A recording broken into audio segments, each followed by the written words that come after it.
Hey y'all, I want to do a review here of the Bonafide kayak RVR 119. I've had it out a couple times now, and enough to tell you what I think I like and I don't like about it, because there's some of both. They advertise this thing as the ultimate river kayak. Let me tell you, it is great in the river. The way the hull is designed here, it is super fast in the water. It turns on a dime. I don't care much for the skeg idea. Maybe it helps, I don't know. I haven't seen where it helps him much at all. The seat's fairly comfortable, which it's in the truck there. The anchor wizard thing works just like it should. The one in the front, which I don't have on right now, the one in the back drops it off. Everything that's gimmicky on this thing works perfect. The roller works and the anchor comes out. The pod removes, and it's a dry pod, true dry pod.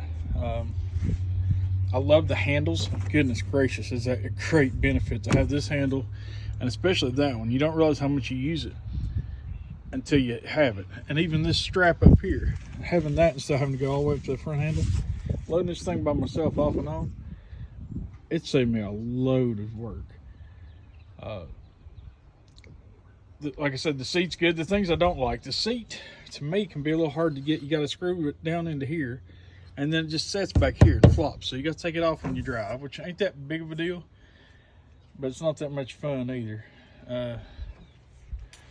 The seat itself, like I said, is pretty comfortable, so no complaints about that whatsoever. Foot pegs are good. My biggest complaint about the kayak, two of them. Number one is rod holders. You know, they make it to where you can drill them in here, but you still got them at a weird angle, either here or here, to where they're going to be sitting at a weird angle. And I put this on here like this to try it, and I got one up front. Just try a couple different options just to fish with, to get used to it. So I'm not a real big fan of that versus some of the other ones that are done. The Outlaw, to me, has the best rod selection. The other thing's tackle storage. I'm a fat man, so I can put some stuff underneath the seat. Other than that, everything has to go back here, and it's hard for me to reach back here and get it. Stability on this thing, it's okay.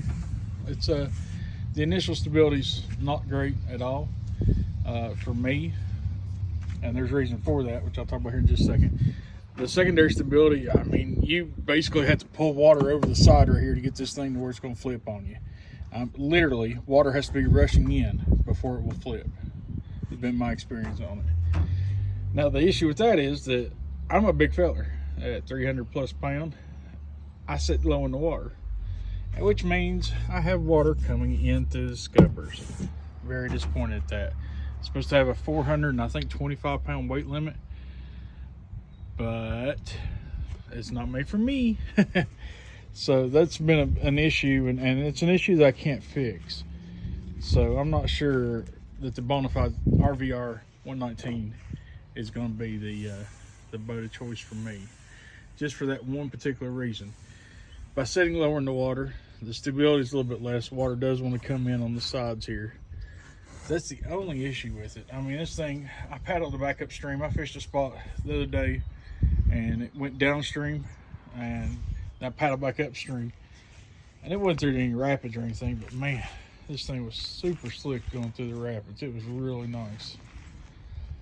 So that's some pros and cons for me. Like I said, if you're a big guy like me, I'd recommend trying to test one out if you're 300 plus, because I do pull water up through the scupper holes, and that is an issue. It creates a stability issue, but more than anything else, it's just not comfortable, you know, having everything wet all the time. So hope I helped somebody out. Appreciate you watching.